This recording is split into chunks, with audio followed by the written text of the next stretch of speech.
आजकल चल रही न्यूज़ में एक बड़ी खबर है कि भारत से चावल के सप्लाई को बंद कर दिया गया है, जिससे बाहर की कंट्री में रहने वाले इंडियंस को चावल लेने में दिक्कत हो रही है। और चावल मिल भी रहा है तो बहुत ही कम। लेकिन बात भी सही है, अगर हम ज़्यादा चावल बाहर भेजते रहेंगे तो हमारे यहाँ हो जाएगी कमी और हम हो जाएंगे बिल्कुल उसी तरह जिस तरीके से एक मछली बिना पानी के तड़पती है। अब आप सोच रहे होंगे ये चावल की बात हमसे क्यों कर रही है, क्योंकि चावल का एक मुख्य रोल है हम लोगों के जीवन में। उत्तराखंड वाले 3 टाइम खाना बनाते हैं और 3 टाइम जब खाना बनता है तो उसमें से एक टाइम ऐसा ज़रूर होगा कि चावल बनेगा ही बनेगा। इसी से मुझे एक बचपन का इंसिडेंट याद आ गया। बचपन में जब मुझे कोई पूछता था कि आपके यहाँ खाना बन गया, आप लोगों ने खाना खा लिया, तो मेरे दिमाग में सबसे पहले ये आता था कि नहीं। अगर मैंने रोटी खाई हुई होती थी तो वो मेरे लिए खाना कभी भी नहीं था। आज भी अगर मुझे कोई पूछता है आपने खाना खा लिया, तो मेरे दिमाग में एक बार को जरूर आता है कि नहीं, आज मैंने खाना नहीं खाया क्योंकि चावल तो मिला ही नहीं। उत्तराखंड के अलावा भी उड़ीसा, मध्य प्रदेश, बिहार, वहाँ के लोग भी मुझसे कनेक्ट कर पाएंगे क्योंकि उनके खाने में भी चावल की एक महत्वपूर्ण भूमिका है।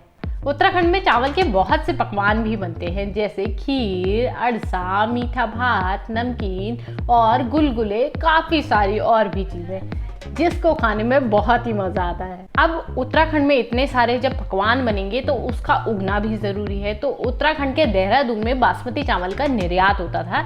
यहाँ से ही बासमती चावल को उगाया जाता था और फिर यहाँ से सप्लाई होती थी। पहले के समय में जब हम देहरादून के किसी भी रास्ते से गुजरते थे तो हर जगह बासमती चावल की खुशबू ही खुशबू होती थी।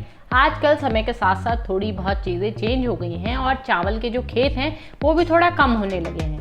उत्तराखंड में चावल को खाने के साथ साथ पकवान बनाना और साथ में चित्रकारी करने के लिए भी यूज़ किया जाता है। चावल की बात आई है तो चावल में जायके को बढ़ाने के लिए हम लोग यूज़ करते हैं कई सारी चीज़ों को, जैसे सर्दियों के समय में हम बनाते हैं गहत की दाल, गर्मियों के समय में हम बनाते हैं गहत की दाल का फाणू, चने की दाल का फाणू और उड़द की दाल की चुनरी, और साथ में हम लोग लेते हैं पहाड़ी रायता।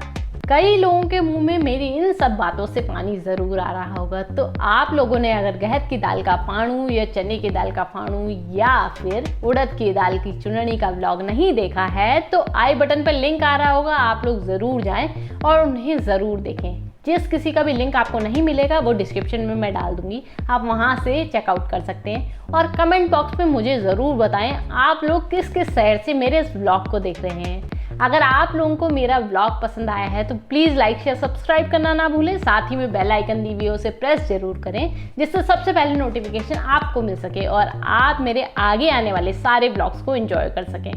आज के व्लॉग में बस इतना ही। कल फिर मिलते हैं एक नए व्लॉग के साथ। तब तक के लिए स्वस्थ रहें, मस्त रहें, प्यार बांटते रहें।